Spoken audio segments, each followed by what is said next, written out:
இன்றைக்கி நான் மொச்சக்கொட்டை முள்ளங்கி போட்டு குழம்பு தான் செய்ய போகிறேன். எப்படி செய்கிறதுன்னு பார்க்கலாம் வாங்க.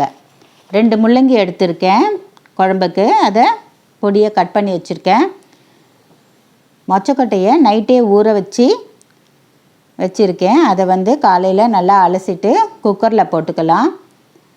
மொச்சக்கொட்டையில் உப்பு ஊறணும், அதனால் இப்போயே உப்பு போட்டுக்கலாம். 1/4 டீஸ்பூன் உப்பு போட்டு ஒரு 4-5 விசில் ப்ரெஷர் கொடுத்துருக்கேன். ப்ரெஷர் அடங்கினதும் நான் திறந்துருக்கேன். இப்போ மொச்சக்கொட்டை நல்லா வெந்திருக்கு.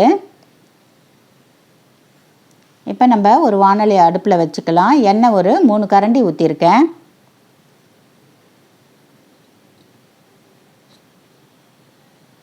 எண்ணெய் காஞ்சதும் கடுகு உளுந்து 1/4 டீஸ்பூன் போட்டுக்கலாம். சீரகம் சோம்பும் ஒரு 1/2 டீஸ்பூன் போட்டுக்கலாம்.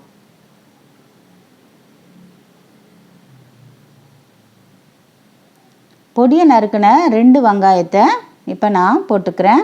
போட்டு நல்லா வதக்கணும். வெங்காயம் வதங்கிறதுக்காக உப்பு ஒரு 1/4 டீஸ்பூன் போட்டுக்கலாம். வெங்காயம் நல்லா கலர் மாறி வரணும், அது வரைக்கும் நம்ம வதக்கலாம். கறிவேப்பிலை கொஞ்சம் போட்டுக்கலாம். 2 பச்சை மிளகா போட்டிருக்கேன். அது வதங்கிறதுக்குள்ளே நம்ம 2 தக்காளியை மிக்சியில் போட்டு நல்லா நைஸாக அரைச்சி எடுத்துக்கலாம்.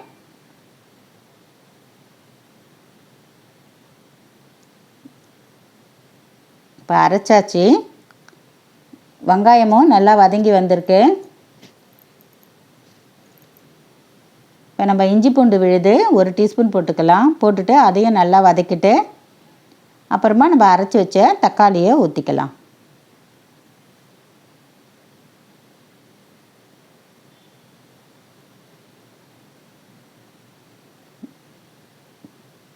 தக்காளி நல்லா வதங்கி வரணும். பெருங்காயம் ஒரு 1/4 டீஸ்பூன் அளவுக்கு போட்டிருக்கேன். அந்த கேப்பில் நான் முள்ளங்கியை கட் பண்ணிக்கிறேன்.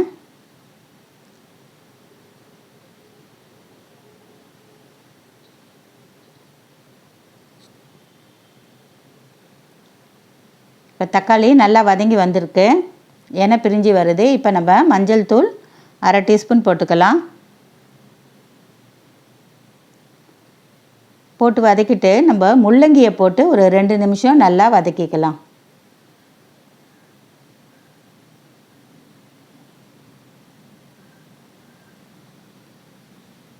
முள்ளங்கி வதங்கினதும் நம்ம குழம்பு மிளகாய்த்தூள் ஒரு 3 டீஸ்பூன் போட்டுக்கிறேன். இது மிளகாவும் தனியாகவும் ஈக்குவல் ரேஷியோவில் அரைச்ச மிளகாத்தூள்.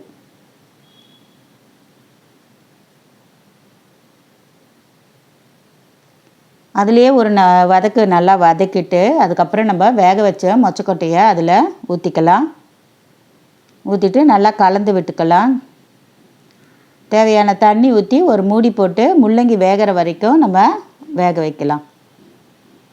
அதுக்குள்ளே நம்ம மிக்சியில் 4 துண்டு தேங்காவை ஒரு 1/2 டீஸ்பூன் சோம்பு போட்டு நல்லா அரைச்சி எடுத்து வச்சுக்கலாம்.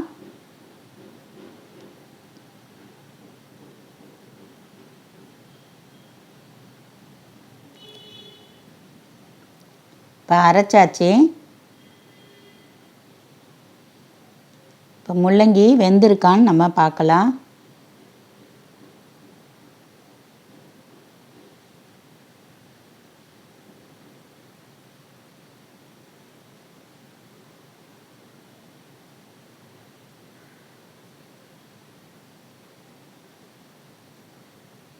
முள்ளங்கி நல்லா வெந்துடுச்சு. இப்போ நம்ம அரைச்ச தேங்காயை ஊற்றிக்கலாம்.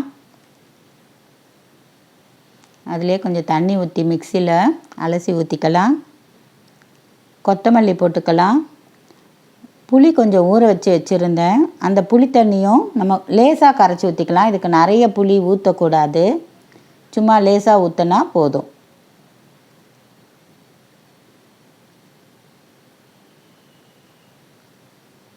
ஊற்றிட்டு ஒரு 5 நிமிஷம் கொதிக்கட்டும். நான் உப்பு டேஸ்ட் பார்த்துக்கிறேன். உப்பு லைட்டாக கம்மியாக இருக்குது. ஒரு 1/2 டீஸ்பூன் தூள் உப்பு போட்டுக்கிறேன்.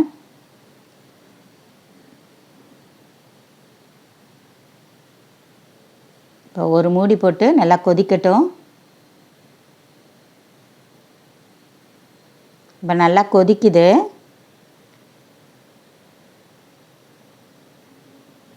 இப்போ நம்ம அடுப்பை நிறுத்திடலாம். ருசியான மொச்சக்கொட்டை முள்ளங்கி குழம்பு தயாராகிடுச்சு. இது சாதத்துக்கு ரொம்ப நல்லாயிருக்கும், தோசைக்கெல்லாம் கூட நல்லாயிருக்கும். இந்த வீடியோ உங்களுக்கு பிடிச்சிருந்தா லைக் பண்ணுங்கள், ஷேர் பண்ணுங்கள், சப்ஸ்கிரைப் பண்ணுங்கள்.